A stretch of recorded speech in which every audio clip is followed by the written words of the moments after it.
Welcome to night school where the shadows creep. Grab your popcorn, don't fall asleep. The doors are open, let the nightmares play. You won't make it out today. Welcome to night school!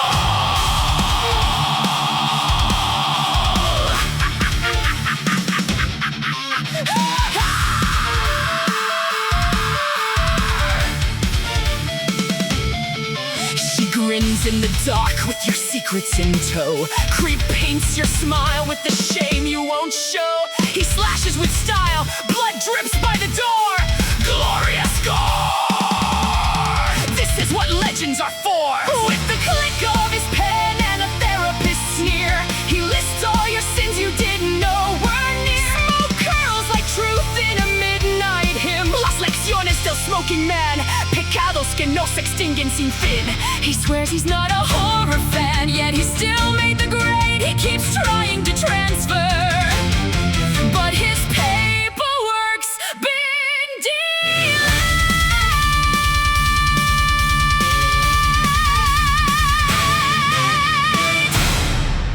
Are you scared yet? Oh, no, not on this episode. I promise you there is no fear coming on this episode. Because boy, oh boy, we are going to have a little bit of fun on this episode in this class of Night School Horror. Hello, everybody. It is me. It is Tommy James, smooth effect himself, the movie guy, baby. Your favorite movie therapist. And I am excited to be back in class because we are not going to be doing a movie review or television show review. We are going to finally do something a little bit different, the old school way of Night School Horror, and we're going to have some fun, and we're going to talk about some guilty pleasure horror movies. But, as you know, I say we because I am not alone. I am with none other than Florida's favorite creep, Sabrina. Hello, Sabrina. Hello, Tommy. Hello. And hello, everybody. I am excited.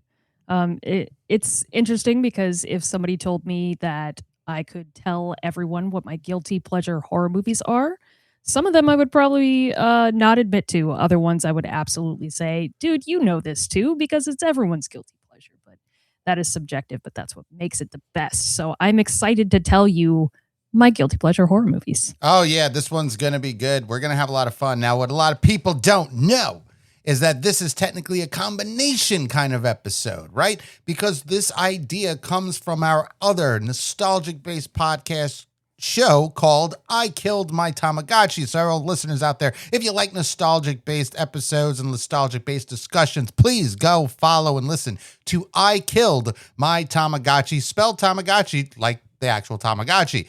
And what we did on there was we created a guilty pleasure box set of movies, which are 90s, 80s, and the early 2000s. We also did mixtapes. I think we have 2 out so far, which is all guilty pleasure music. Very funny. A lot of Britney Spears. A lot of us had to admit to that.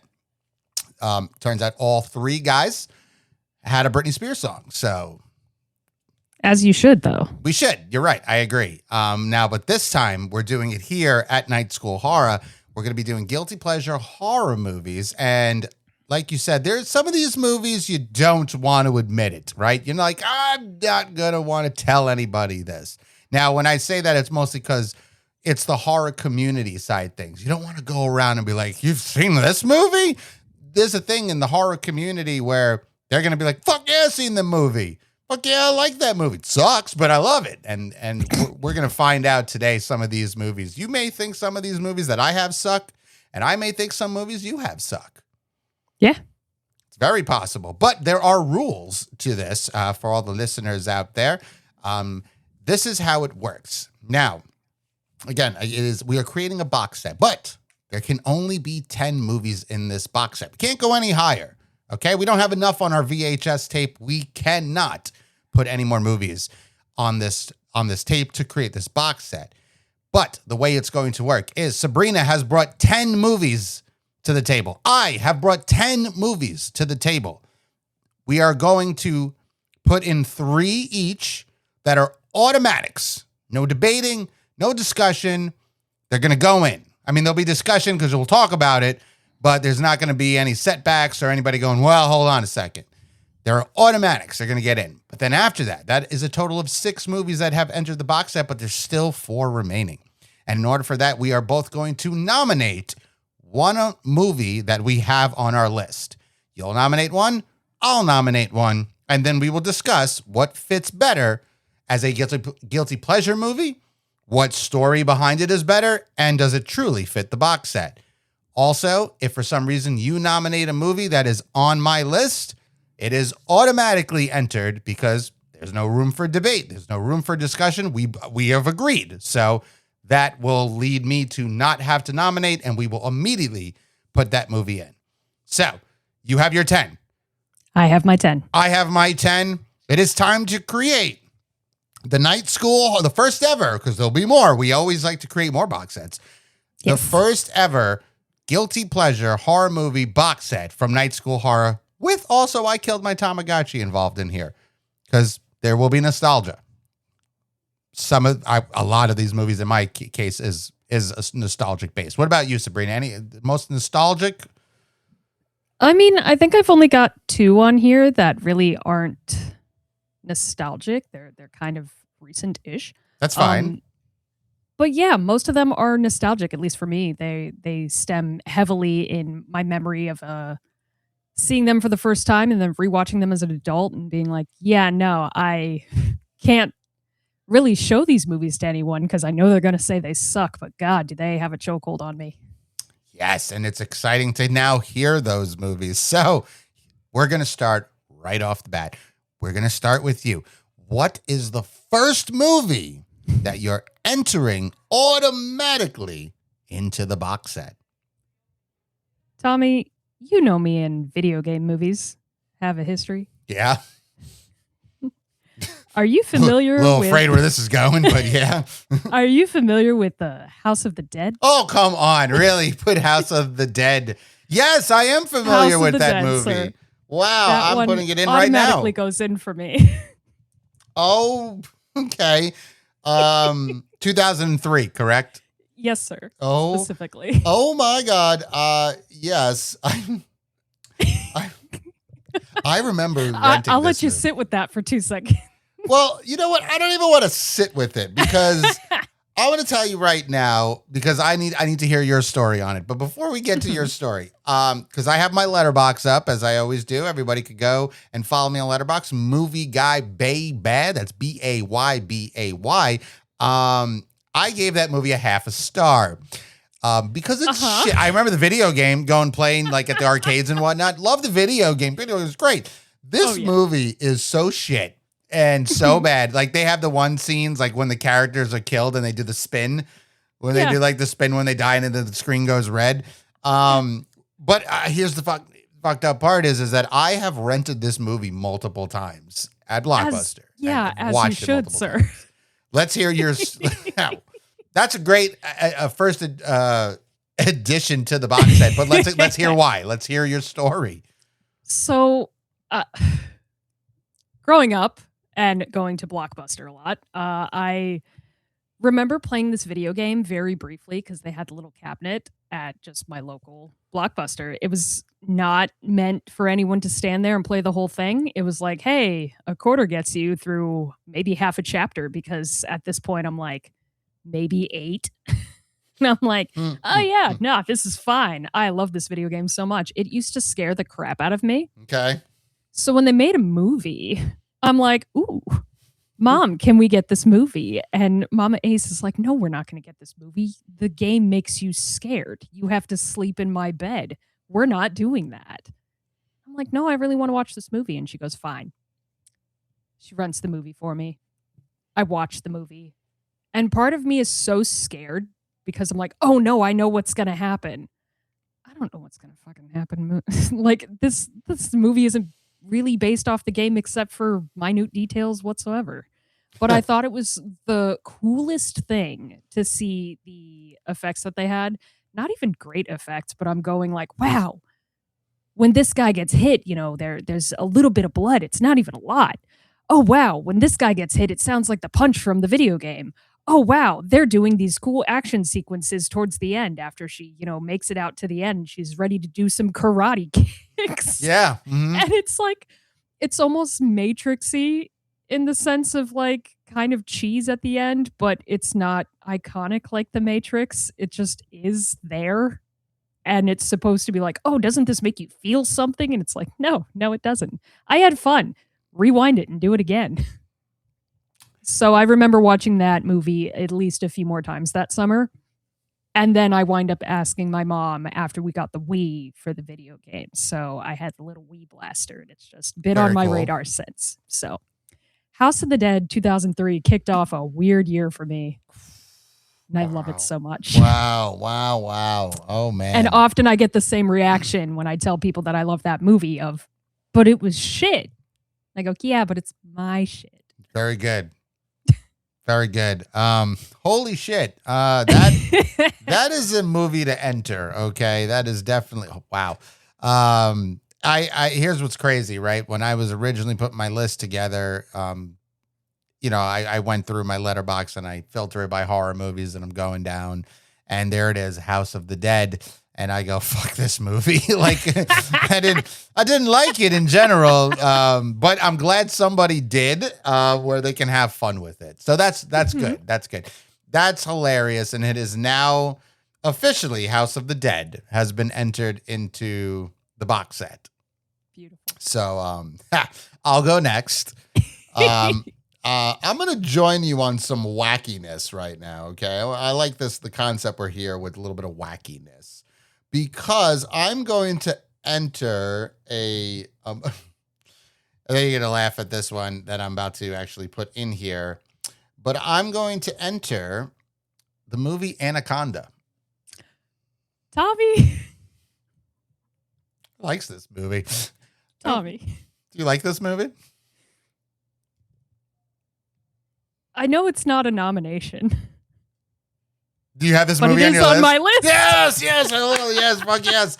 Great, fantastic. So I'm glad that is on your list, because I love this movie. I saw it in the theater. I remember going to the theater to see this movie.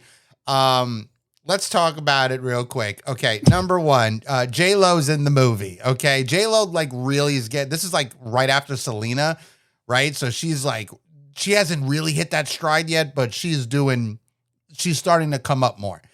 Ice Cube is in this movie.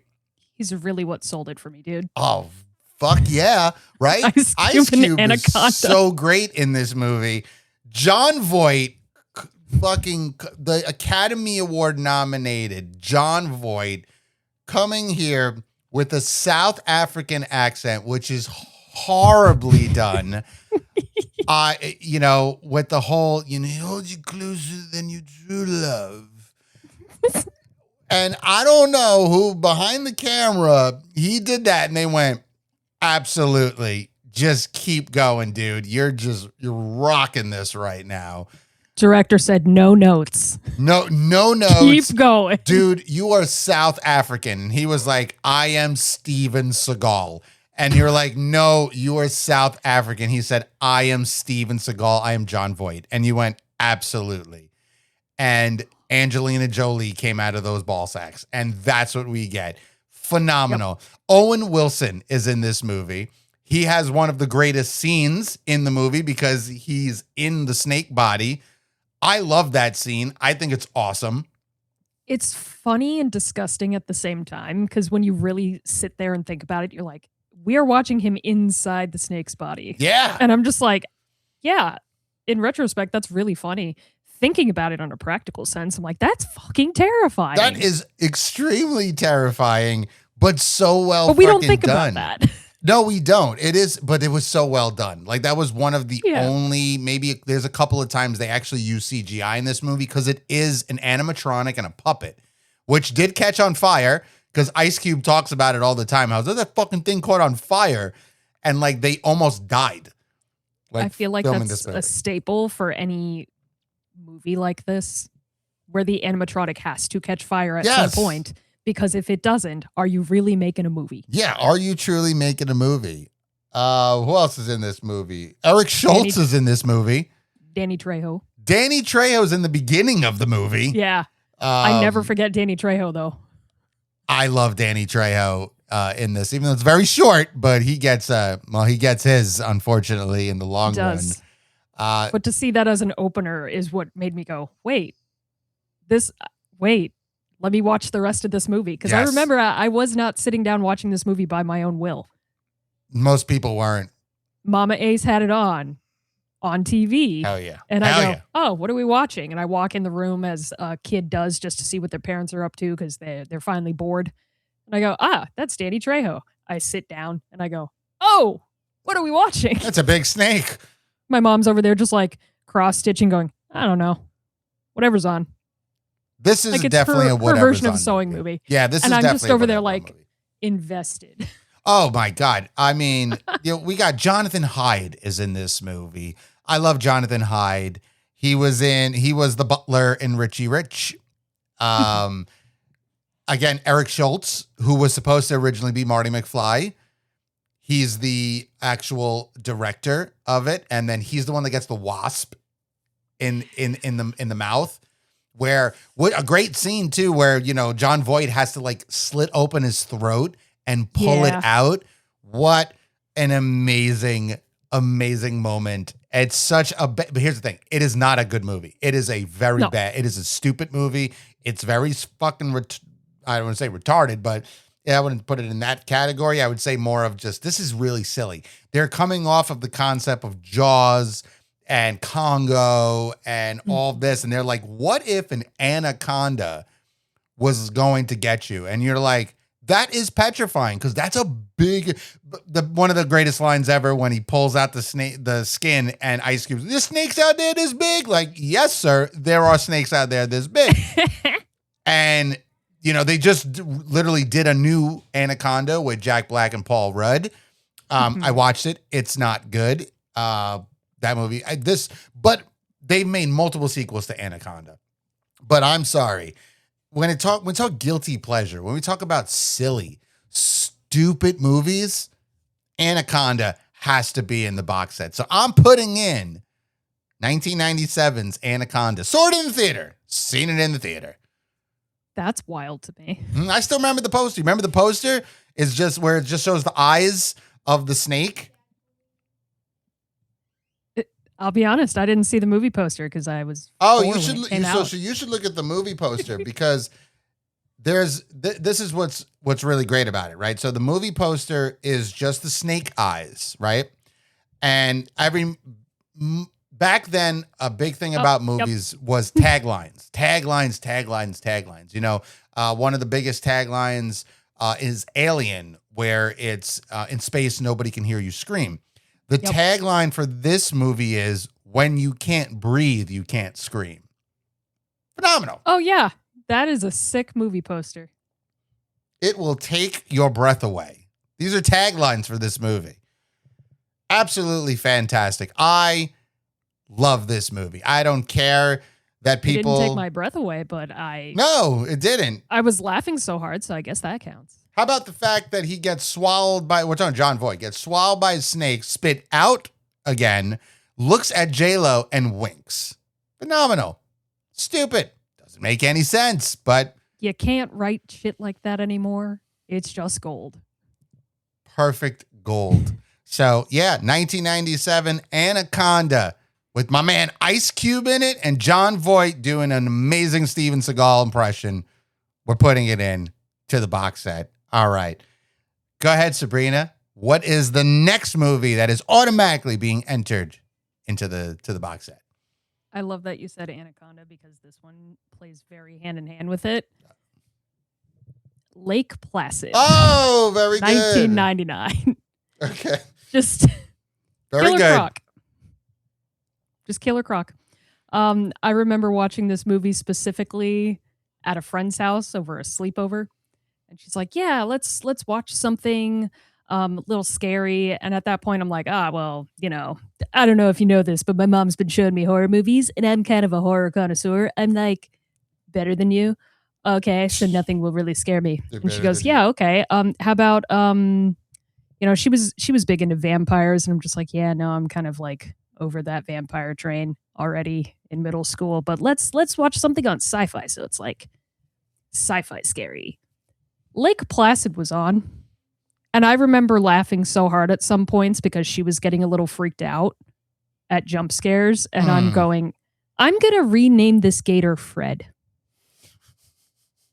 And for some odd reason, the entire time the crocodile was on screen, I would just go, Freddy! Ready. And I would be clapping my hands and just making it super ridiculous. And this movie has been a staple for me ever since, where I'm like, yeah, if I tell people that I actually like Lake Placid because I went back and watched it again by myself and then watched it with my mom and then watched it by myself again. If I tell people, oh yeah, I like Lake Placid, they go, isn't that weird movie that it was like Anaconda versus, this gator? And I'm like, I'm sorry, there's a crossover. Yeah. And then it just, again, trickle streams down into a weird sense of, I guess people don't like this movie and I shouldn't tell people I like this movie. But Lake Placid. Great choice. A phenomenal cast, by the way. Bill Pullman is in this movie. Betty White's in this Betty White feeds the crocs. She does. She fed her husband to the crocs, hence why they like to eat men. And we love a queen who knows what she wants. I agree. Betty White is phenomenal. She loves nature. She does. Come on. She loves nature. She feeds humans and cows to the crocs. That's why they're so big. You got Betty White, Bill Pullman, Bridget Fonda is in this movie. Yeah. Oliver Platt, Brendan Gleeson. Okay, these are names, all right? These are Academy Award names are in this movie. And it's so dumb. Such a bad movie. I love it so much. It's so bad. You know what? All right, back to taglines. Tagline for this movie. You'll never know what bit you. That's what I got here. You'll never know what bit you. That's a phenomenal tagline. What else we got here? Let's look at the synopsis to this movie. When a man is eaten alive by an unknown creature, the local game warden teams up with a paleontologist from New York to find the beast. Add to the mix an eccentric philanthropist. Sorry, I was going to say, wait, what? Paleontologist. We just said paleontologist. An eccentric philanthropist. I believe that's Oliver Platt with a woman who loves her crocs. And here we go. This quiet remote lake is suddenly the focus of an intense search for a crocodile with a taste for live animals and people. Yum, yum. Yum, yum. Lake Placid. 1999's Lake Placid gets itself into the box set. Great choice. Thank you. I feel like we're on to something right now, and I don't think we should stop. Because half my list is very different, so. Oh, well, I'm going to keep up with you at this moment. I think we're doing really well right now. We got House of the Dead, Anaconda, Lake Placid, and I'm going to enter for my second automatic Tammy and the T-Rex. Hello? Have you ever seen Tammy and the T-Rex? Sure haven't. You've never seen Tammy and the T-Rex? Oh, my Lord. Oh, my God. You already have me with Denise Richards. And Paul Walker. Denise Richards and Paul Walker is in this movie. Okay, let me read the synopsis to you. I will read the synopsis. Okay, first off, the tagline. Tagline to the movie. No pain, no gain. That's the tagline to the movie. Here is your synopsis. An evil scientist implants the brain of a murdered high school student into an animatronic Tyrannosaurus Rex, who later wreaks vengeance on the bullies who killed him and is reunited with his sweetheart. Sabrina. This movie came out in 1994. It is currently on Tubi. It is on our Plex account. Watch this movie. It is so awesome. It is gory as shit. Like, so gory. But the whole point is that our great, old, awesome Paul Walker really likes Denise Richards. Loves Denise Richards. And unfortunately, the bullies don't like that. So what do the bullies do to this man? Well, they beat him up. Of course they beat him up, right? That's what bullies do. They lock him in a trunk because that's what bullies do. And then they drop him off at the zoo in the lion's Then, and he gets mauled by lions. And you get to watch it happen while you're watching this movie. And after that, the evil scientist, yes, that's what he is. He's an evil scientist, takes the brain of Paul Walker and puts it in an animatronic Tyrannosaurus Rex. Can I let you know this? He makes a phone call.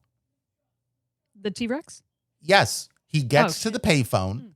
He picks the speak phone English? up. No. This is what makes it funny. This is what makes it funny is that he ends up making the phone call, right? So and you see that this is all happening in like real time in the street. He picks the phone up with his little claw. He dials the phone number. I'm telling you, you got to watch it. And then Denise Richards picks the phone up and she goes, hello. And you hear, and she goes, hello. And then you hear, and she goes, Michael? That's Paul Walker's name, is Michael. So from hearing a little roar from a Tyrannosaurus, she immediately was like, oh my God, it's Paul Walker. I don't know. Just tell. Just knew. But how does the animatronic have vocal cords? They just put his brain in there. The animatronic doesn't have vocal cords. But his brain's in there. But he can fucking roar. He can walk. He's eating people. Oh, and it's gory. It's gory. Like, I'm surprised you've never seen this movie. This has never been on my radar. Surprising, especially because growing up, I loved dinosaurs. Oh, you are missing out. You have to watch this movie. Again, it is on Tubi. It is on the Plex account that we have for Night School Horror. Watch this. You will love it. I promise. I have to. Apparently, he's the coolest pet in town. He is the coolest pet in town. And Denise Richards, this is when Denise Richards was Denise Richards. Like, I'm just looking at images, by the way, like just typing it in the search bar, looking at images because I don't want to spoil too much. And I'm just going, what the fuck? Wait till the All end. of this looks hilarious, but then I also see like hot Denise Richards. Denise Richards. But the ending doesn't, none of it makes sense. None of it makes any sense. I mean, the minute you read me the synopsis, it didn't fucking make sense. I know, but it's so good. It's so stupid. It's so perfect. There's an image of her like sleeping next to the animatronic dinosaur. Yes. And I'm like, hello? Yes, in a barn. In a barn. Are they still intimate? Yes. I'm scared. No, you're not. You're intrigued and you must watch. You must watch because again, the T-Rex does not it doesn't speak, right? It doesn't speak English. It's not Paul Walker's voice talking. Like, Paul Walker's done after this.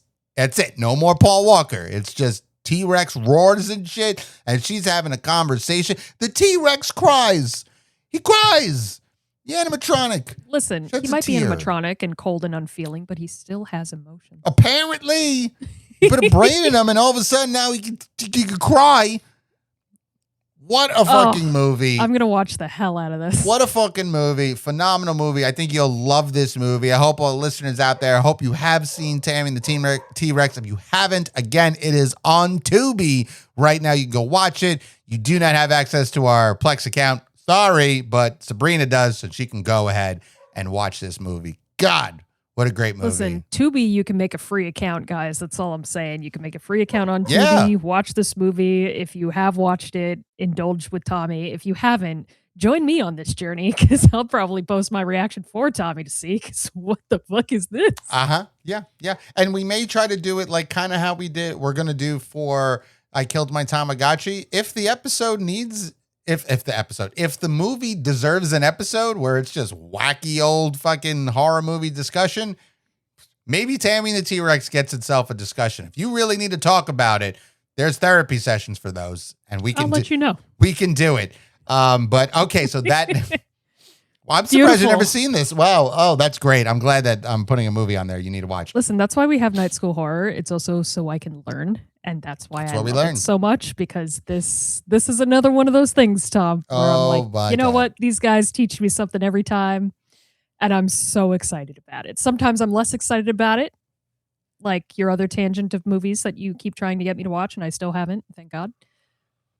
But this one is up there. This one's up there with like Demon Knight when you guys told me about Demon Knight, and now I'm obsessed. Demon Knight is better than this movie. That's wild for you to say. I love Demon Knight, but Demon Knight also has what's his face is in it? Billy Zane. Billy Zane, and not many people can top Billy Zane, but we do have That's Denise true. Richards and an animatronic T-Rex. So I'm just saying, it's up there, but it's not that far. Damn. Not that far. So okay, now that's great. We have 4 movies now. This is gonna be your final automatic pick. Mhm. So, what is your final automatic pick into the box set? Well, we already said it, so Demon Knight. Demon Knight. Okay, very good. Demon Knight is my final. It needs to go in there. Hell yes. And for those that have heard our whole episode about it, it needs no explanation as to why it goes in there. But if you do need it, one of the best lines that I heard from you guys when we were watching it is it's Billy Zane at his Billy Zaniest. Yes. And hands down, Demon Knight is one of those movies that I immediately bought it after watching it and said, I need to show everyone this movie. And then so far, everyone that I've shown it to has been like, what the fuck was that? And I go, ooh, maybe I shouldn't show people this movie. No, we must show people this movie. It's But phenomenal. it has such a hold that when I show it to the right person, they are on this train with me. Mm-hmm. So I'm like, ooh, this deserves to be in the Guilty Pleasure box set. Yeah. Automatic needs to be. Yeah. This is And I have you guys to thank for that. a big money. That's big Yeah. money, Mr. Big Money Eddie right there. He introduced me to this movie. Introduced It's you beautiful. to this movie. It's so good. it's so Billy Zaney. The sponge coming out of the mouth, like everything We use he that does. as a GIF in our chat. We but do. Also, just like the horror aspect of it is really creepy because you have him that's basically the devil that could just create demons out of his own little juice that he's just like, oh yeah, they rise from the ground. Mhm. And when he kisses it on the head to be like, oh, it's my little precious, my little offspring, you're like, why would you do that? Because it's Billy Zane. But the other cool part too is that you originally think Billy Zane is the good guy, which makes you already foolish in general. But then like when they find out that he's actually the one, like he's the demon, he's the bad guy. When they throw him out and he's you lip dick motherfucker, like shit like that. When he how nude and fucking Texan bastards.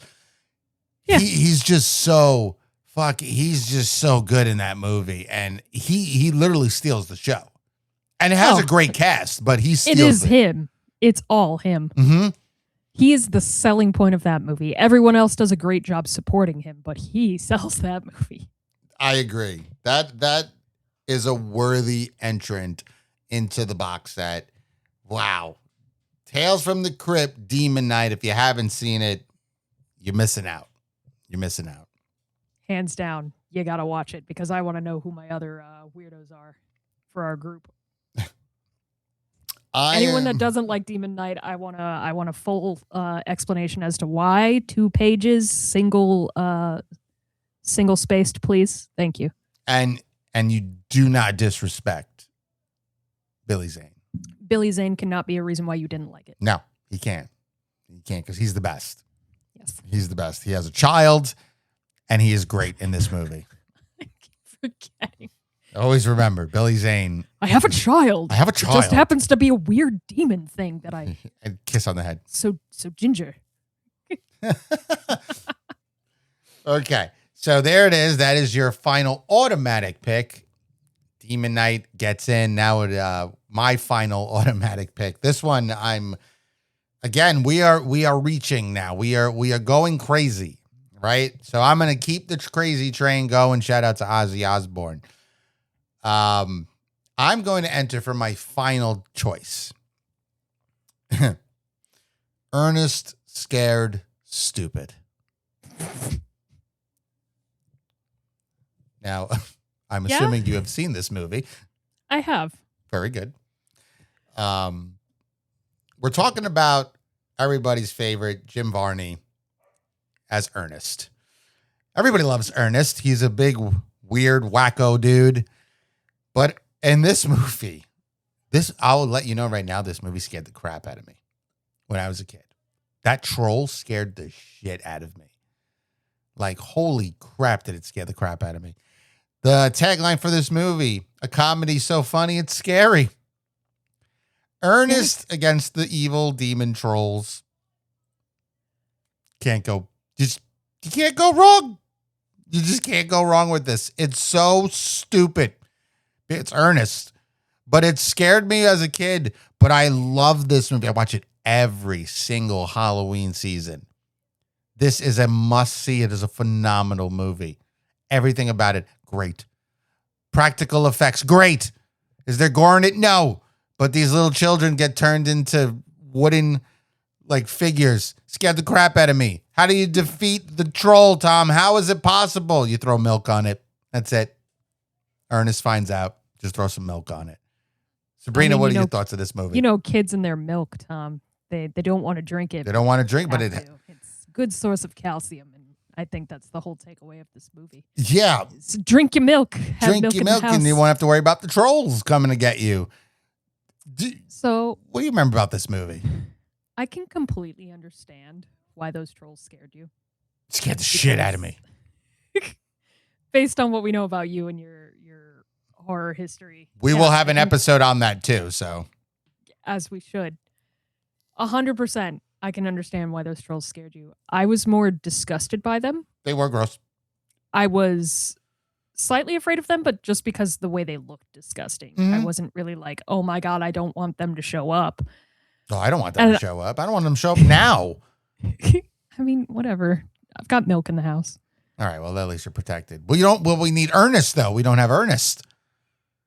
I'm pretty sure I could find discount Ernest somewhere. All right, that's fair. That's good. Like, it's one of those things where I've never really cared about the Ernest movies. Like, they're good, dumb fun. Yeah. But I've never really latched onto them like other people have. So, like, even my fiance is like, oh, no, I love the Ernest movies. And, like, you know, they're great. And I'm just like, yeah, you would think they're great. It's in your wheelhouse. It's not mine. So I can appreciate for what it is. It is wacky. Yes. I remember it being very slapstick. Like they don't really curse so much in it.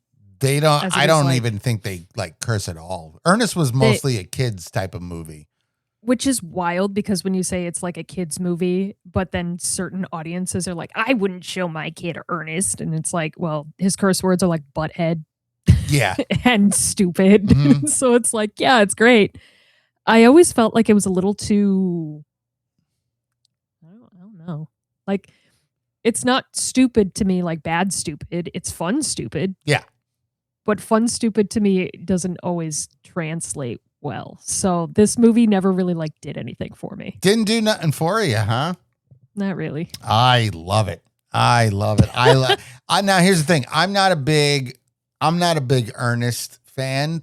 I've watched many of his movies, but this was always my favorite. Like, to me, everything about it was just so stupid. It's so funny. Like the parts, you know, when they're like fighting this troll and Ernest goes into the different characters. It's just so wacky and weird. But it works for me as a kid. I used to love watching, and I still, like I said, I will always watch Ernest Scared Stupid during the Halloween season. Do I go to like Ernest Goes to Jail or Ernest Saves Christmas, Ernest Goes to Camp? Not really. It's not really my thing. I've tried sitting down, watching them all. I don't know. I think it's because that was my first introduction to Ernest, was Ernest Scared Stupid. And to me, like I said, the troll scared the shit out of me as a kid. Especially like, you know, when the kid is home and he looks out the window and the troll's just, you're like, oh, wow, like where'd the troll come from? And then like every time he would get the kids, like the eggs would start coming down because he was making he would be like, my children, babies. And then they would turn into little trolls. And oh, God, it was disgusting. Very gross. It was very gross. Very gross. But it's just so funny that to defeat him was milk. Milk was the way to do it. But what an insane movie. And yeah, it scared me as a kid. And now I just love it. I think it's it is my favorite Ernest movie, and I have to watch it every Halloween season. So yes, Ernest Scared Stupid is going into the box set. And now the fun part. Now it's not about automatics. We have our total. We have 6 movies. We need 4 more. We have 4 more slots left, and we need to enter 4 more. Now the nominations begin. So, Sabrina, we'll start with you. You will nominate a movie. Tell us why. And then I'll nominate a movie, unless I have it on my list. It'll automatically go in. But I'll nominate it, tell you why, and then we discuss what fits better. So go ahead. What do you got? Oh man, let me see what the tagline was for this movie because I do not remember, but I want to specifically use it if I can. Okay. Taglines are a great start. Love the wacky taglines, especially for movies that they want you to think is like going to be, well, it's going to be this movie. And then this is a nuts movie. All right. All right, here we So, go. My first half of the list, as you could see, had a certain theme, certain theatric to it. This one, tagline. Every legend has its dark side. Every legend has its dark side. Yes. And this is a movie that either people really, really liked Okay. or really, really hated. Okay. And every time I bring it up, I get a certain type of reaction. So when I say this movie, Tom, I'm going to see which side you fall onto. Okay.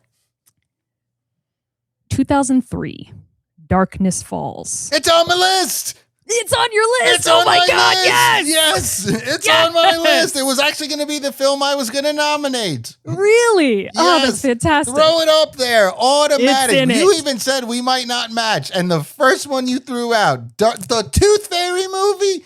Yeah, Absolutely. I saw that in the theater.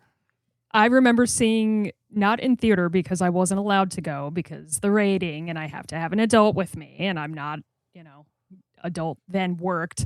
But I watched this movie at a friend's house, again, sleepover where parents are cool, and we're huddled up in her bed just watching it. And I had the blankets all the way up to my eyeballs going, oh God, this is terrifying, especially when she's crawling on the outside of the house on the roof.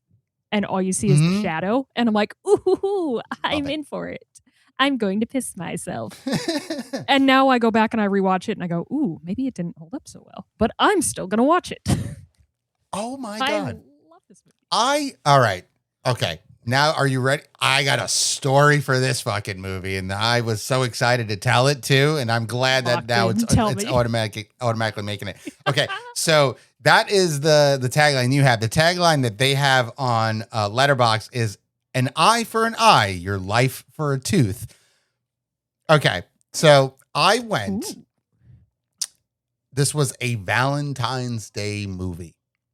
Okay. Oh. I took a girl. Oh. Now this is why this story is great. Okay. So me and this girl, we were sort of seeing each other. And back then, you can go to the movies, you go to the back of the theater and the seats, and that's usually where you would hook up and whatnot. Especially if you go at a certain time where during the week where no one's around, you could do what you got to do. You'll be fine. So that was the plan. That was the whole fucking plan. We were going to go to dinner and then we were going to go see a movie. Now, the thing was, we didn't know what movie we wanted to see. So we pull it up online. We go online, we pull it up at the theater and we go, okay.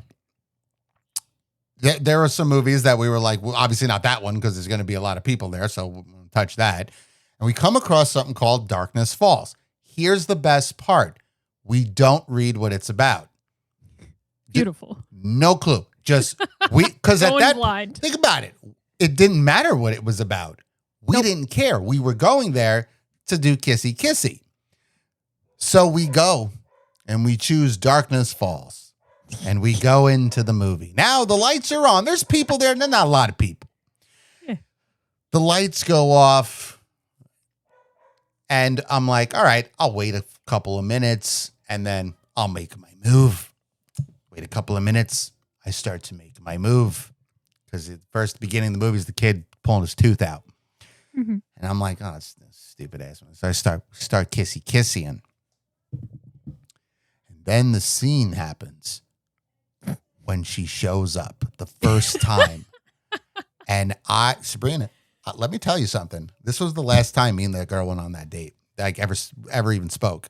Because when it was occurring, my eye glanced and saw what was happening. And I got intrigued because I went, what's happening? And how he's laying there, and then you hear and then you see the shadow. I pushed her off. I said, hold on a second. And I started watching. And I'm like, and then she flies over him when he goes under the blanket. And I'm like, oh my God, this is wild. Those are little creep corner move. Yeah. The Oh my God. shadows coming out. Phenomenal. And then he pulls the covers down. And I'm thinking, oh, what's going to happen here? And then her face pops up. And he screams. And I jumped when her face popped up. I said, oh, because she has the mask on at that point. Yeah. So I jumped. I said, oh, shit. And then he runs into the bathroom. The mother runs in. So what happened? It's real. The tooth fairy. The tooth fairy's in there. And I'm sitting there going, tooth fairy? Like, what the fuck is going on? The mother goes in there. She's just like, there's no one here. She sees the reflection that she's behind her in the mirror. She snaps her neck. And now the kid is in the bathtub. The light that is on is in the bathroom.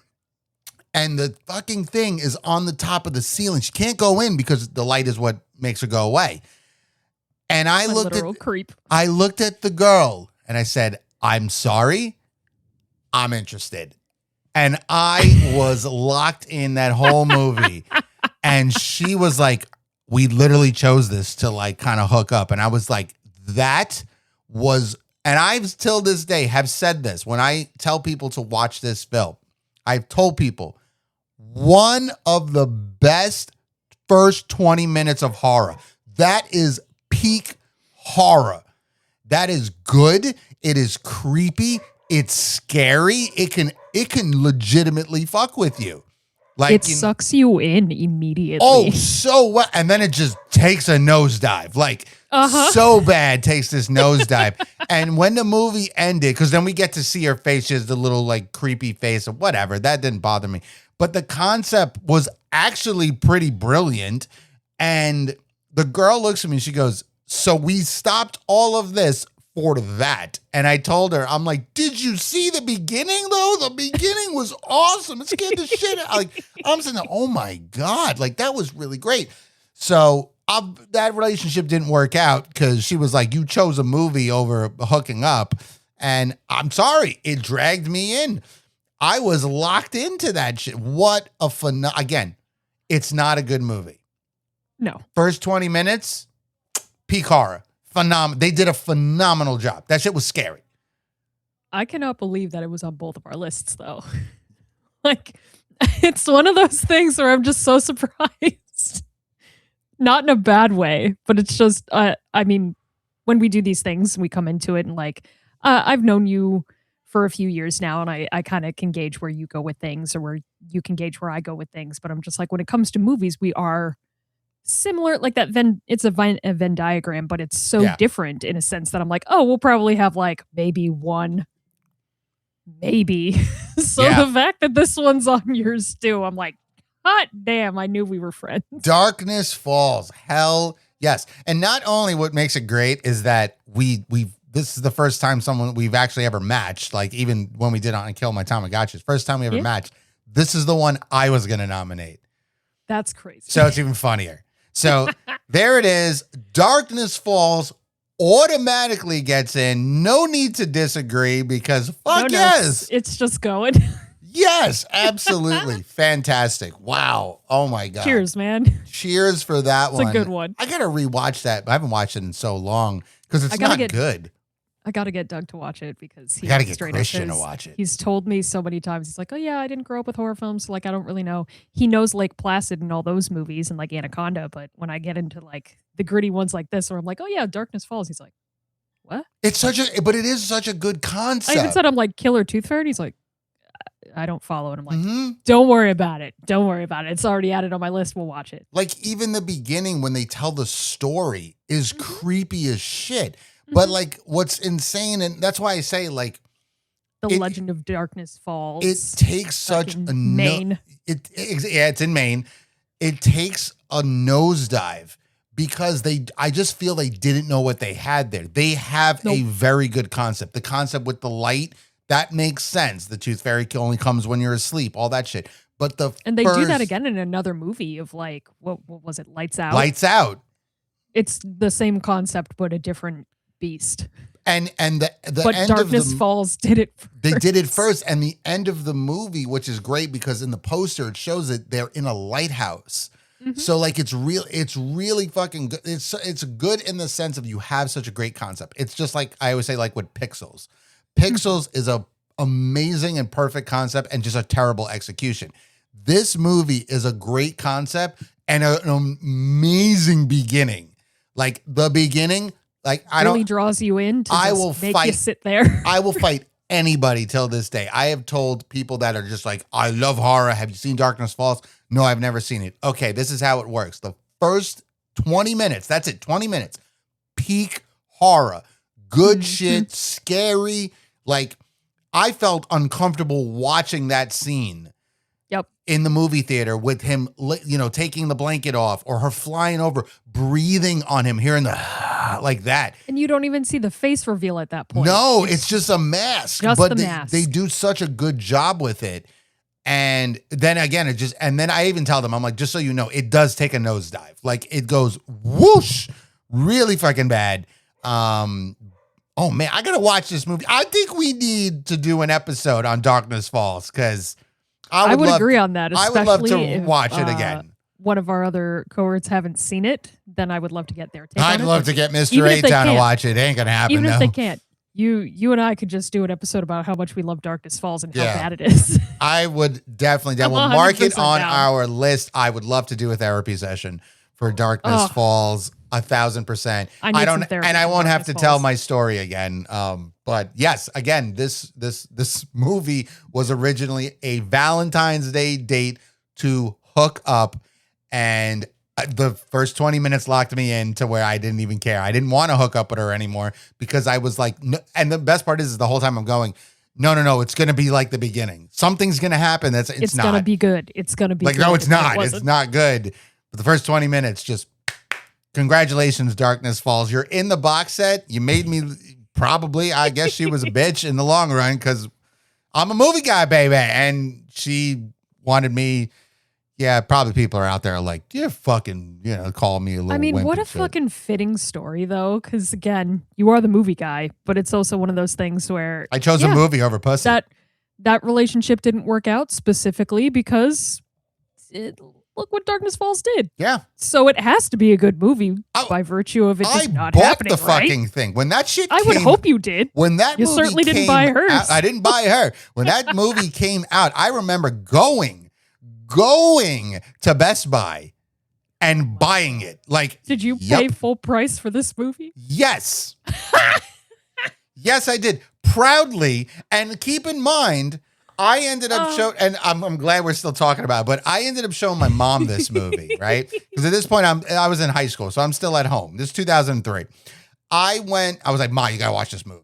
My mom likes horror movies, but not like too much, but she likes them. So I'm like, Ma, you gotta watch this movie. And she goes, what's it about? I was like, I'm not even gonna tell you. Like, you just watch the movie. So we watch it, and the beginning happens, and she goes, oh, wow, that's pretty good. And I'm like, I know, right? And then as it continues, I think we're like 20 more minutes, maybe a half hour in. I look over, she's out cold. And Yeah, when the movie that's ended, I pretty was good. like, what happened? She goes, oh, that it just got so boring. And I went, yeah, all right, that makes sense. Yep. I was like, hey, whatever happened to that girl, Kristen? Oh, I saw the movie with her. That's as far as it will go. But yeah, she didn't like it. I chose Well, this movie over yeah. Kissy Kissy. Could have lost my virginity that day, but Coulda, I- woulda, shoulda. I watched Darkness Falls. But now we have this amazing movie in our box. Yes, set, so. it's in the box set for that. Oh my God, that's so funny. All right. Since I didn't have a nomination, I'll start this one off. Mhm. I am gonna. If we match again, this is gonna be funny. I am. I'm gonna go with a movie that is a little more recent, as in like 5-year kind of recent. I'm gonna go to 2021, and I am going to nominate Malignant. Do you have? I'm going to assume it's not on your list. So It is not. okay, cool. So that's good. We didn't match again. We're talking about a James Wan. Have you seen the movie? I have, yes. Okay, good. We're talking about a James Wan and his wife project. I saw this movie and I watched it, if I'm not mistaken, it came out on HBO Max. It didn't go into the theater. It was HBO because this was like still kind of COVID things going on. They weren't really doing too much for releases. Now, here's what's insane about this movie is that when the movie was done, I thought to myself, was this serious? Like, did James Wan actually, like, what was he trying to make a joke? Was this movie meant to be serious? This movie is insane. It's very giallo kind of film. We had a panel at Spooky Empire. Me and Big Money were on that panel, and Frankie was actually there as well. And it was a legitimate panel just on Malignant. We packed the fucking house and we're just talking about the movie. Sabrina, this movie is fucking awesome. Okay? It is awesome. It should not be this awesome. This movie is on the same level as The Matrix. The police station scene is so great. She picks up, well, at that point he picks up, but because it technically is behind the head. Yeah. I keep remembering for a minute when you said Malignant, I'm like, the one with the tumor on the back of her head? Yes. And then, yeah, when I look up the images, I remember that it's, the difference between them, it's, the hair, and then Correct. you see the weird tumor face and just black trench coat. But we got to remember there is a scene, okay, in this movie, in the police station that it had me rolling. Like I kept the whole time like, this can't be serious. James Wan made this movie. Is everything that I forgot what the name of the one, I haven't seen it in a while. I forgot what the name was of the person behind him. Let's see if I can find it. What the hell was the name? I can't remember. Gabriel. Yes, thank you. Gabriel is the one that's behind the head. The parasitic twin. Yes, the parasitic twin. And Annabelle Wallace is Madison. And everything, whenever Gabriel takes over, it's behind, right? So everything backwards. She walks backwards. Like grabs things backwards. She picks up a bench and flings it and hits a cop with it. Just gold. Double jointed for the win. And what's great is while this is happening, it still pans over to Annabelle's face and she's just sleeping because that's when that part happens, is she's technically asleep. She doesn't really know what's happening. It's like a dream and whatnot. They're supposed to make a sequel to this movie, and I'm waiting for it. I want the sequel. This movie's dumb. This movie's stupid. This movie's fantastic. I gave it 3.5 stars on my letterbox because I fucking love it. It ain't good. It's not even close. Again, I don't know if James Wan did this as a joke. He just walked in one day and was like, I want to make this with my wife. And they said, well, you're James Wan. You gave The Conjuring. You gave us Saw. You do whatever the hell you want. And he wrote this and they looked and said, this is stupid. Fucking do it. I love it. So I'm nominating Malignant from 2021 to be entered. What are you going to go against it with?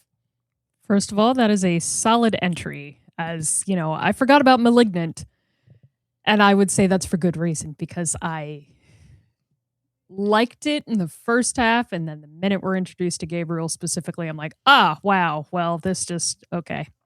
the respect on a giallo film. He likes his, Yeah. the giallo side of things.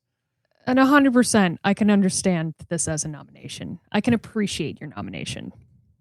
For me, didn't really do much. But this one that I am going to nominate with it. Okay. I Raise You the Descent. 2005. Oh, I like that movie. I love this movie. And it's, again, a 50-50 from everyone that I've shown it to of whether they liked it or they just go, it's just gory and that's it. I don't like the story. And I go, there's so much more to it. So much. So, again, we've got I love that it's an all-woman cast. Mm-hmm. Like, it's just centered around a girl group going, spelunking in a cave. And yeah, there's some traumatic stuff that happens to the friend group before the story even gets started in the caves, where you find out that one person, lost her husband, and it's horrible, and her friends are trying to be there for her, but much like friend groups, there's some drama in there of like, God, why can't she just get over it? Yes. And trying to reclaim that sense of independence and that sense of survival for yourself. It's a true survival movie to me. I agree. But it's also horribly gory, horribly creepy. I love the premise of just like, yeah, there's these cave dwellers. Don't know any storyline behind them. Don't know why they're there. Don't really need a reason why they're there. They're in there. Good luck. Yeah. Trying to fight your way out. And, accidentally killing your friend in the process is 100% craziness to me. It is one of those things where I'm like, yeah, you've already got enough to fear, and now you've just killed your friend, and you can't admit that. It's horrifying. Mm-hmm. Like, the real threat could just be you, because you're technically the one that went into the cave, and you're kind of terrorizing these cave dwellers that are just trying to survive and look for food and eat and do their own thing. You went into their house. That's right. It's like you can't blame a shark for attacking someone when you went into the water. So it's truly one of those movies that keeps me thinking of like, God, what is this movie actually about? But you can't really pinpoint it other than survival from a situation you put yourself in. And the gore aspect of it really gets me because you're hiding in puddles of blood. So these things don't find you. And I love the shot when I think it's Alex Reed's character, Beth, comes up and she's just like eye level looking around in just a little puddle of blood. And you see one of the cave dwellers come through and step on her head to get over her like a rock. Mm-hmm. Completely freaky. And I know they are in the works of trying to make not a sequel, but a remake of this movie with a guy group. And I go, oh, fucking why? Because that's not the point. And I'm not over here trying to make the debate of guy girl versus girl group. It's just like, hey, why are we remaking it when you could just continue it with a different set of people? Why not? Yeah. We don't need a remake, just continue it, because there was a sequel and the sequel was trash. Yeah, I'd never seen the sequel. You don't need to. Pretty much, hey, here's the trauma that we put Beth through. Make her go back in the cave because nobody believes her. Oh, well, that's dumb. Yeah, the cops rescue her at the end. You see as she runs out into the road and they rescue her. The sequel, I do appreciate, picks up exactly where the first movie left off. Okay. And then it has a little bit of a time skip where, she has to go back in and she's like, no, I'm not going back in. And then they force her back in and she's the only one that can survive. So it's trying to do the Terminator thing where it's like, oh, it started out as like a horror movie and now it's an action movie. And Sarah Connor. But it fails completely. Ah. So I nominate The Descent. Yeah, I really like this movie. It's so claustrophobic. Mm-hmm. With the cave, diving and the expeditions and whatnot that they're doing in there. And it is just not a situation to be in. And I really like this movie. I had a lot of fun with it. Actually, Jen has it on her list of a movie she's never seen, so I get to watch it again. Ooh. So I'm excited. This movie's got 3.6 stars on Letterboxd. I know I'm a little surprised you said some people don't like it. Most people that I have spoken to when it comes to Descent, they do like it. So whoever doesn't like it, I think maybe they just didn't get it, or they just I just don't understand what the hell they're watching at that point. But I think The Descent's a great movie. The only complaints that I can say might be valid are the ones saying, "Oh, well, it's just too much gore for not enough story." But I think they go hand in hand. Go watch Darkness because Falls. You need that gore for this story, because without the gore, it's just another creepy crawly. And that's not what it's about. Right. All right. Well, okay then. So we have The Descent or Malignant. So the question is, what gets in? What is the bigger guilty pleasure? What would you say right now out of the two of these movies? What is the bigger guilty pleasure to be put into this box? What fits what we're doing? See, for me, unless we could come up with another reason why Malignant should be there, I'm trying to go for rewatch value. And this is just personal. I would rewatch The Descent more. I've rewatched The Descent more than I have watched Malignant. Because don't get me wrong, I've watched Malignant more than once, but to me, the reason that Malignant is what it is because it's just wacky. It's so stupid. Like I said, after watching it, and even during the panel, the main question was, is this for real? Like, we know it's real, but did James Wan do this because there was a passion project, or was he just like, I'm going to fuck with him and I'm going to make money anyway? Because it's not going in theater. It's just going to be on HBO. So like he thought maybe this would be really funny, and I really think it wouldn't matter because he's still getting paid.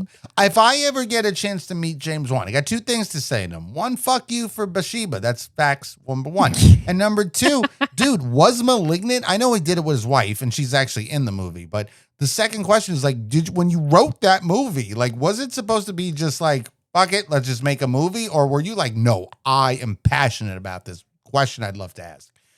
An honest question too. A good question. But when I look at the two, that's the thing, like, that's what makes it a little harder, right? Because I actually like The Descent. I think The Descent is a good movie. Mm-hmm. I don't think Malignant is a good movie. It's just awesome. I think The Descent is a good movie. I think anybody that doesn't think The Descent is a good movie just doesn't get it. Like, because I really like The Descent. I think it's I agree with that wholeheartedly. I think it's a very good movie. So if I had to choose, the reason I'm choosing Malignant over The Descent is because, like I said, The Descent is a good movie. It was well done. I think it's well acted, and it is a situation that you can be in.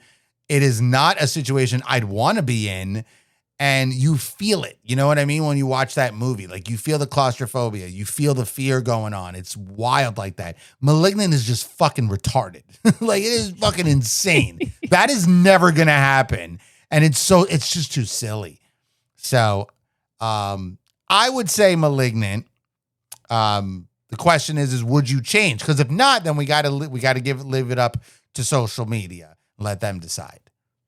Well, I think based on what we are trying to do here as a guilty pleasure, I think it would be more, and I feel like you would be on the same vein of this too, it would be more embarrassing if somebody came up to me and said, oh yeah, Malignant's my favorite movie, versus if they said, oh yeah, I really like The Descent. Because at one point I could say, oh, you really like The Descent? I did too. Let's talk about it. Versus I really like Malignant, and me going, are you sure? It leaves you thinking, like, if you told me you liked The Descent, I would agree with you. Right? As you have, yeah. Yeah, right. So, but if you told me Malignant, though I would I would go, I like that movie too, but I would be like, can you tell me why you like that though? Like, I need more info in that sense. So I can completely see where you're coming from here, and I can agree with it. So we're going to enter Malignant. We are entering Malignant. All right, we'll enter Malignant in. And again, I really like The Descent, and I can't wait to watch it again. I didn't know they were making I can't wait for you to watch it again. I didn't know they were making a remake, though. I kind of hope that they scrap the remake and just give me a continuation, because you can have a continuation with a guy group. You don't need to redo the whole film Yeah, with a no, guy group because agreed. somebody feels left out in Hollywood. I agree. All right. So that now is our number 8. The 8th film is in. Will be Malignant. Now let's move on. You get the next nomination.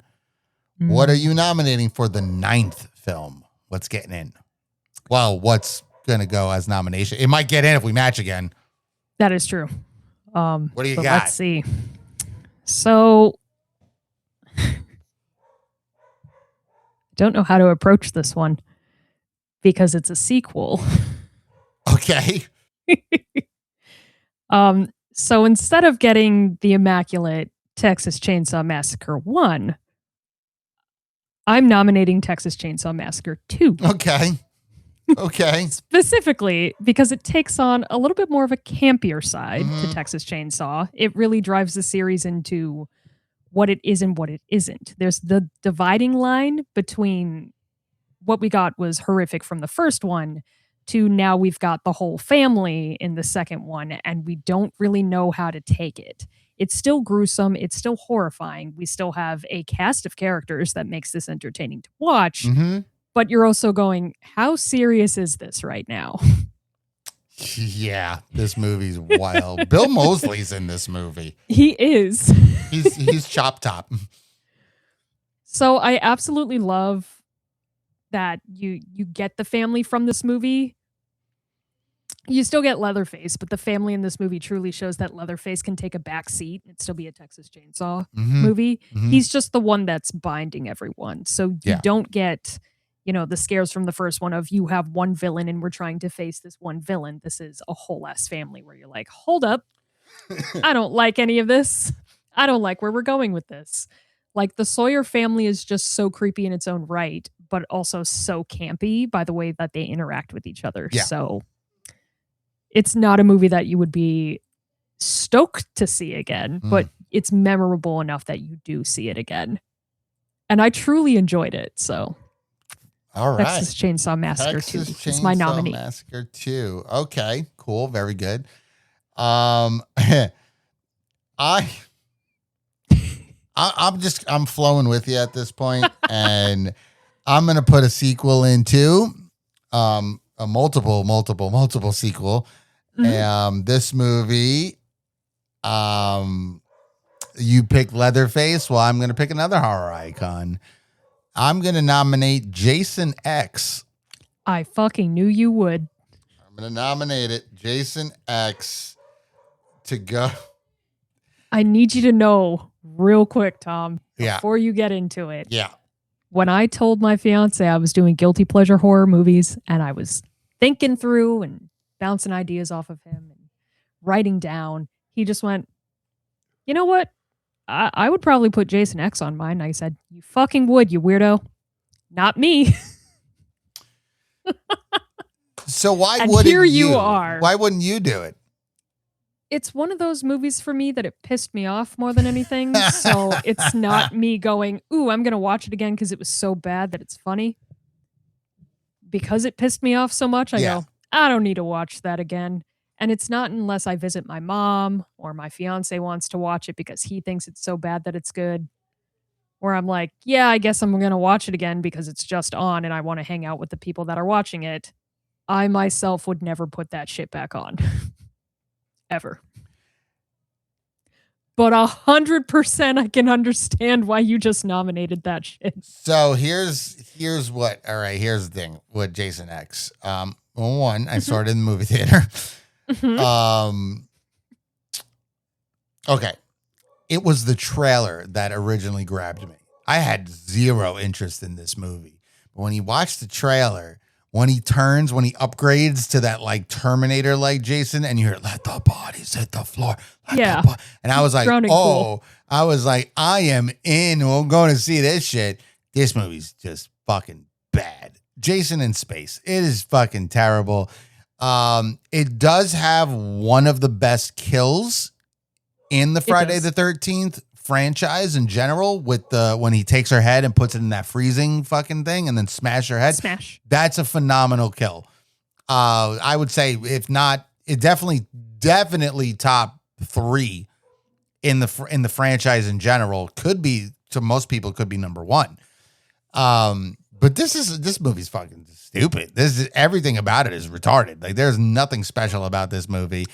The upgrade is hilarious. Like, just hockey mask that just looks like a shredder. Yeah, it's a shredder Terminator. Like, and I remember when I watched the movie, when he comes out, all I keep thinking about is going, let the bodies hit the floor. Let the bodies hit the floor. They never play it in the movie, but they played it in the trailer. And I was so pissed off because I was like, why are you not? This is the perfect moment to play Let the Bodies Hit the Floor, because that's when he fights the android and he beats the crap out of her, which is great. But yeah, the movie's just so stupid. It's so silly. And people love it because it is a guilty pleasure for them. But the reason it's so guilty pleasure for me is because I never had any interest for watching a movie like this until I saw the trailer and heard Drowning Pool and was just like, I like that song. Oh, he looks like a Terminator. Let me go see it. And then you watch it and you're like, this is terrible. This is horrible. But where's Drowning Pool? And they play it at the end. It's not there, Tom, because, that would make the movie somewhat good or tolerable in the moment. Yeah, no, they don't do it. To put it at the end is fucking criminal. Yeah, it's in the credits that they play it. Yeah. But yeah, what a bad movie. All right, so now it's time to determine, is it going to be Jason X or is it going to be the Texas Chainsaw Massacre 2? I'll go first. I'm actually going to lean. I'm going to go with the Texas Chainsaw Massacre 2. And the reason I'm going to go with it is because, one, I do actually think it's a pretty decent movie.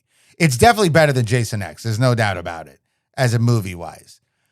But the twist of it, of how it's more about the family and it's not a Leatherface-focused movie, watching it is just more wild because Bill Moseley is just insane in this movie. He's just absolutely insane. I would rather watch the Texas Chainsaw Massacre 2 way before. I haven't watched Jason X in forever. And Jason X, again, it just tricked me. It was a movie that tricked me. It was actually the first Friday the 13th technically movie Christian watched. It's the only Jason Voorhees movie that does not use the title Friday the 13th, except when we get the TV show, Crystal Lake. But Texas Chainsaw 2, I thought you would have picked the other one, actually, the one with Matthew McConaughey. No, I did think about that it one's briefly. Wild. That one's just bad, but like that one's hilarious. For me, and not to get too much into it, it's about rewatch value for me when it comes to the guilty pleasure movies. It has to be a movie that I like, that I will watch again and again and again. Doesn't mean everybody else will. Correct. Which is why I'm also going to still lean towards Texas Chainsaw 2, because everybody and their brother still wants to watch Jason X because of how bad it is. Yeah. They still want to enjoy it. They still want me to watch it because it's bad. Whereas I have no one out here telling me, oh yeah, I want to watch Texas Chainsaw 2. That's a me thing. Mm-hmm. That's a me saying, I'm going to watch it again. I don't care if anyone's watching it with me. That's fair. That's fair. I agree. I think it should be put in. So we're going to put the Texas Chainsaw Massacre 2 into the box set. That is the 9th film now in there. There's one more left. One more spot. And I'll start. If you have this on your list, I am going to laugh my ass off. I don't think you do. But if for some reason you do, I would be proud of you if you have this on your list. Because I'm going to take it back. Way back. Back into time. Because I'm going back to 1948. I'm taking it back. Because I'm nominating Abbott and Costello meets Frankenstein. Care what anybody says. This movie is absolutely fantastic. Sabrina, have you ever watched this movie? I have not. Oh my God, you have to watch this movie. Holy shit. Okay. It's interesting though, because this is the second time I've heard you mention it. So Oh. now it is actively going on my must-watch list. Oh, you're going to love this movie. It's so funny. It's so stupid. Okay. We have Bela Lugosi is in this movie as Dracula. Okay. Lon Chaney Jr. is in this movie. He's in this movie. He is the Wolfman. We have, who else? Glenn Strange plays the monster. Of course, we have Bud Abbott and Lou Costello. This movie is crazy, silly. We got these icons, Universal monster icons that are there with the comedy duo of Abbott and Costello. This movie should not work. It just shouldn't work. It's almost perfect. It's almost perfect. It's so funny. Every inch of this movie is hilarious. Bela Lugosi is just nailing it. Lon Chaney nailing it. It's just everything comes together with this movie. I've seen so many Abbott and Costello movies. This is my all-time favorite one. And also what they have, Abbott and Costello meet Dr. Jekyll and Mr. Hyde. Also phenomenal. Meeting the Invisible Man. Also phenomenal. We get a cameo from the Invisible Man in this movie. Everything about it is just top-notch comedy. It's slapstick, but it's just too funny. I cannot say so much about this movie. And people say, well, why would you consider it a guilty pleasure? Because it shouldn't work. This is a movie that should not work. This is just insanity. Again, this is 1948. This is a black and white film. Insanity. I showed this movie to Christian. One day I was up early and I turned it on and he comes out and he goes, what are you watching? I said, Abbott and Costello meet Frankenstein. And he goes, what is this? I was like, a phenomenal movie. And he sat down, he was laughing his ass off. If you like March of the Wooden Soldiers, like any of those silly, the way comedy was a long time ago, nothing beats Abbott and Costello. For people that don't know Abbott and Costello, that's the who's on first jokes that we've always heard is growing up. You always hear who's on first, what's on second. I don't know who's on third. Those are the guys that came up with that. If you have never seen this movie, I'm actually a little disappointed that you've never seen this because this is again, Universal monsters. The legitimate actors that were in those films are in this movie playing those roles. You have to watch it. I'll review it with you on the damn show. I know Big Money loves this movie. We've spoken about it so many times. He loves his classics, and this is one of his favorites. It's funny. It is so funny. It is so well done. And it's not scary. Kids could be afraid. Not a horror scary. No, but kids could be afraid because you still got the Wolfman, you still got Frankenstein, you still got Dracula. Like there's moments that could scare you, but Abbott and Costello make it just hilarious. And there's moments and it doesn't stop. It hits after hit. It's a hit after hit after hit after hit. And just everything is perfect about this movie. Near perfect. So I have to nominate it because you have to know about it. If you don't know about it, you have to see it if you've never seen it. I'm telling you, you have to watch this movie. Like, put it on the list.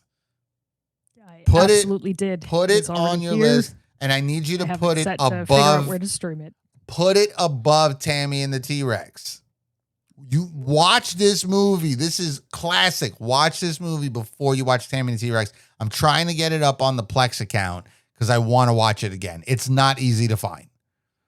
It's very difficult to find. When it's available, I will watch it. You must watch this movie. So, yeah, I'm putting up Abbott and Costello meet Frankenstein. Also, they have other names for it. Meets Frankenstein, Dracula, the Wolfman. Just comedy gold. And like I said, old school Universal monsters. Can't go wrong. Fair. What do you got? This one definitely doesn't stack up to it, based on how much praise you gave Abbott and Costello. I give it all the For praise. me, my nomination was Eight-Legged Freaks.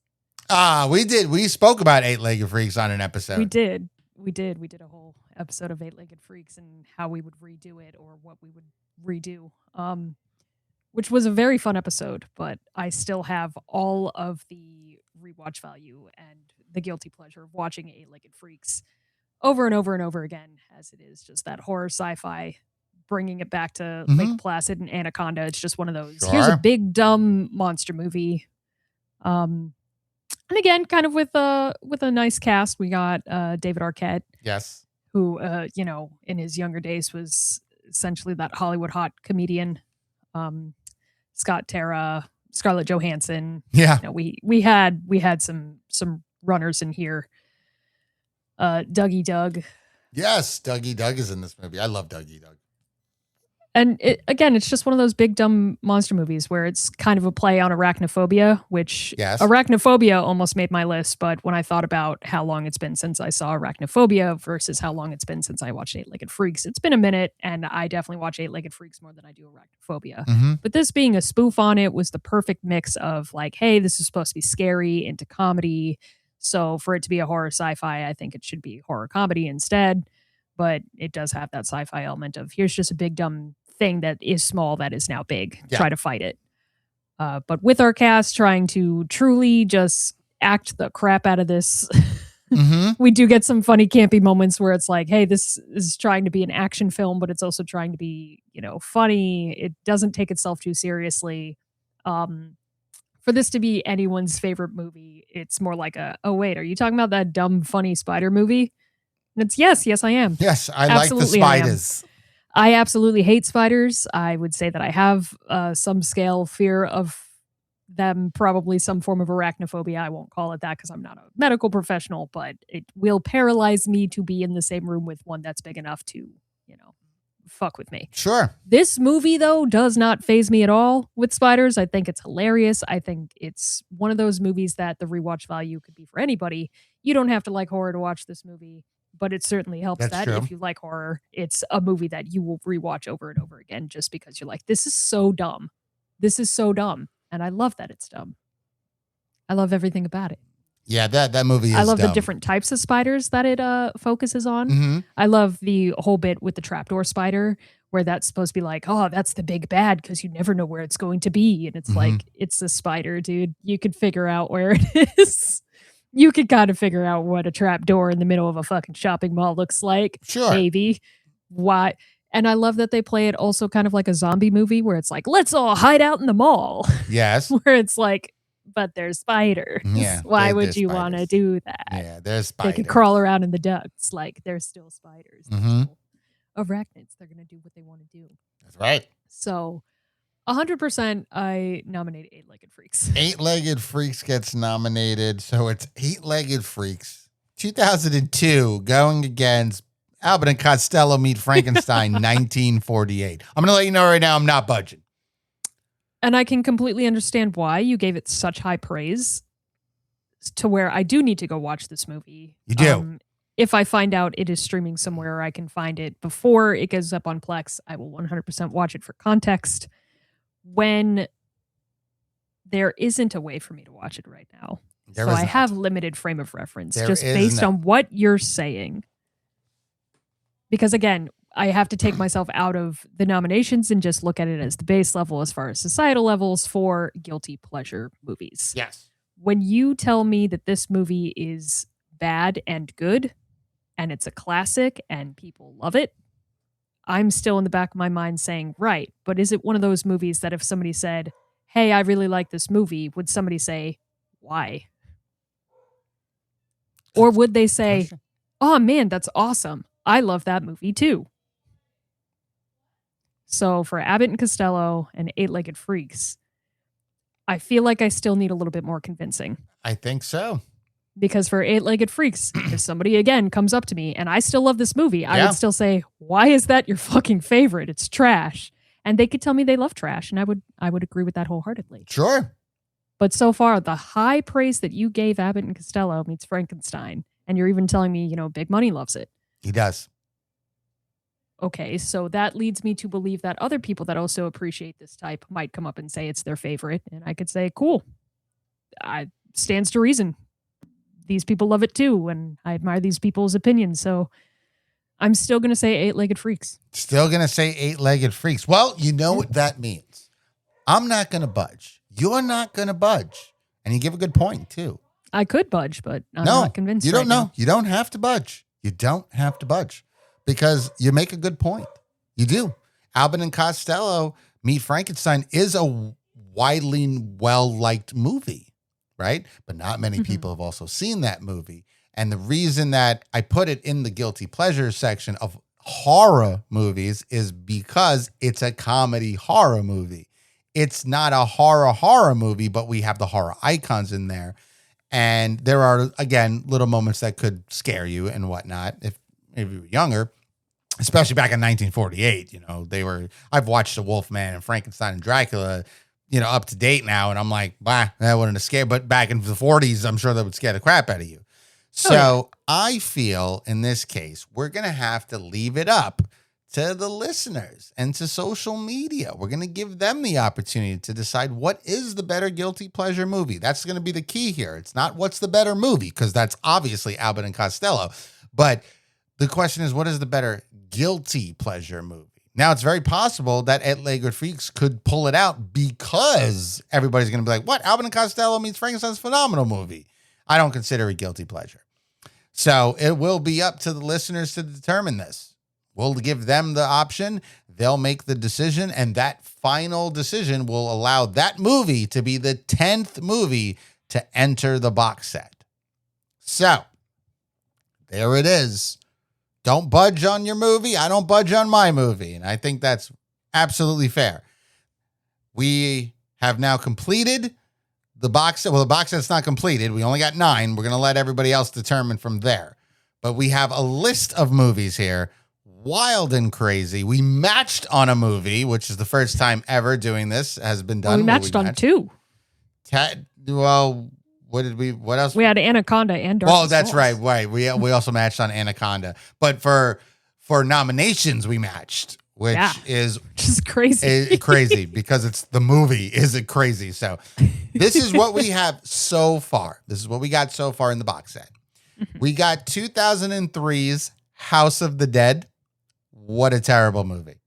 1997's Anaconda. What a disgrace of a movie. 1999's Lake Placid. Betty White is in it, so it makes you happy. 1994's Tammy and the T-Rex. You got to see it. I do. 1995's Tales from the Crypt Demon Knight. Just so everybody knows, a lot of 90s movies in here, which is a good thing. 1991's Ernest Scared Stupid. 2003's Darkness Falls. Hell yes. 2021's Malignant. And 1986's The Texas Chainsaw Massacre 2. And again, the 2 movies that will be up for grabs for the last spot is Abbott and Costello Meet Frankenstein, 1948, and Eight-Legged Freaks from 2002. So there it is, Sabrina. It's not finished yet. We're not completed. But what do you think so far of the movies that we at least have in there? I'm pretty happy with the ones that we have. I feel like we could definitely do this again, too, and pick completely different movies and get a different type of box set. Huge. But this one I feel like is a perfect start, especially with all the 90s movies. Like, we went pretty ham with that era of like 90s and early 2000s. Yeah. And then a couple of outliers. But I do like that it's more discussion based. So it's not just, oh, well, I like this movie, so like put it in there. And again, it's guilty pleasures, but I like being able to talk our way through guilty pleasure and what that truly means for like taking it outside of the movie. So I like this, that it made me think. Yeah. And I love our list because it is wacky, it is weird, and it's still kind of creepy and it's still fun. Yeah. I like that every movie on here could still be fun.